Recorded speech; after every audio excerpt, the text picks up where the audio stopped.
बिस्मिल्लाहिर्रहमानिर्रहीम, अस्सलाम वालेकुम। वेलकम बैक टू किरण का किचन। कैसे हैं आप सब।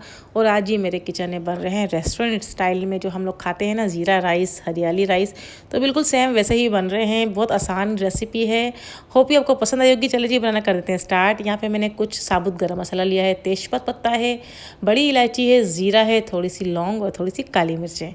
और साथ में बासमती चावल जो मैंने आधा घंटा पहले भिगा दिए थे, अच्छे से वॉश करके। साथ में लेंगे जी हस्बे ज़रूरत घी, जितना हमें चाहिए होगा। और साथ में जाएगा हस्बे ज़रूरत हमारा नमक। बस ये कुछ चीज़ें इसमें जाएंगी और उससे बनेंगे हमारे रेस्टोरेंट स्टाइल वाले ज़ीरा राइस, जो कि आपको बड़े बड़े रेस्टोरेंट में दिखते होंगे हर चीज़ के साथ। तो ये वही बिल्कुल सेम आपको मैं रेसिपी बता रही हूँ। चलो जी, कढ़ाई में मैंने घी डाल दिया है, जो मैंने 2 टेबल स्पून भर के लिया है। उसमें मैंने तेजपत पत्ता डाला है पहले, फिर इसमें डाली है मैंने अपनी बड़ी इलायची।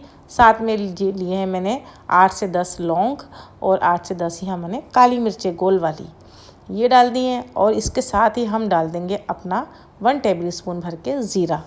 ठीक है जनाब, ये चीज़ें डाल के इसको हल्का सा फ्राई करेंगे ताकि इसकी खुशबू अच्छे से आ जाए हमारे ऑयल में। और हमारा जो ये गरम मसाला हमने जो ऐड किया ये थोड़ा सुर्ख हो जाए, हल्का सा कलर चेंज होता है। तो हमने इसमें डाल दिया अपने राइस, जो कि हमने भिगा के वॉश करके रख लिए थे आधे घंटे पहले। तो अब इसको अच्छे से कर देंगे मिक्स। और अब इसमें डालेंगे हम पानी मैंने इसमें डाला है जी 1.5 गिलास, क्योंकि मैंने आधे घंटे अपने चावल भिगाए थे। तो इसको सिर्फ नीड थी 1.5 गिलास की। तो यहाँ पे मैंने 1 गिलास भर के डाल दिया है और फिर मैंने इसमें आधा गिलास। तो टोटल इसमें गया है 1.5 गिलास पानी। और ये देख लें चावल जो है ना पानी से कितना नीचे है, ये देख लें। अगर आपको इस तरह से आसानी होती है तो इस तरह कर लें, नहीं तो आप ना अपनी फिंगर डाल के भी चेक कर सकते हैं कि आपकी जो फिंगर से 1 इंच पानी ऊपर हो जस्ट। ठीक है जनाब, अच्छे से आप ये इस तरह चेक कर लें। और अब इसमें जाएगा जी नमक आप अपने हस्बे ज़रूर डालें जितना आप लोग खाते हैं।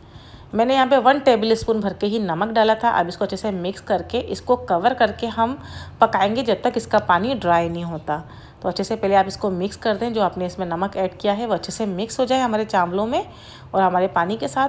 अब इसको हम ढक्कन लगा के पकाएंगे जी एटलीस्ट 8 मिनट तक। 8 से 7 मिनट में हमारा पानी हो गया जी ड्राई, ये देख लें जी। अभी हमारा पानी हो गया ड्राई और हमारे चावल जो है ना वो 80% कुक हो चुके हैं। और थोड़ा थोड़ा आपको इसमें मॉइस्चर नज़र आ रहा होगा, थोड़ा थोड़ा पानी इसमें नज़र आ रहा होगा। वो हम अब इस जब लगाएंगे ना दम, तो उसमें वो हो जाएगा ड्राई। और उस दम पे जो है ना हमारे चावल भी पूरे 100% कुक हो जाएंगे। ठीक है जनाब, अच्छे से मिक्स कर लें अपने चावलों को। और अब फिर हम इसको लगा देंगे अब दम। ठीक है जनाब, अब अपनी जो फ्लेम है ना बहुत लो रखना है। ठीक है जनाब, देखें पूरे 15 मिनट के बाद जब मैंने चावल चेक किए तो परफेक्टली हमारे चावल 100% कुक हो चुके हैं। अब इसको आप हल्के हाथों से मिक्स कर लें।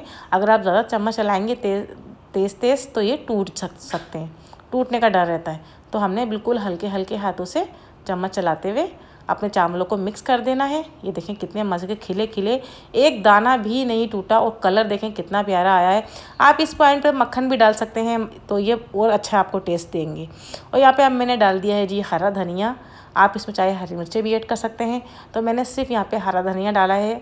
और ये हमारे जो है ना ज़ीरा राइस, हरियाली राइस रेडी हो गए। होप ही आपको पसंद आई होगी रेसिपी। पसंद है लाइक कमेंट्स कर दिएगा और मुझे दुआओं में हमेशा याद रखिएगा। मिलूंगी नेक्स्ट रेसिपी में, तब तक के लिए अल्लाह हाफिज़।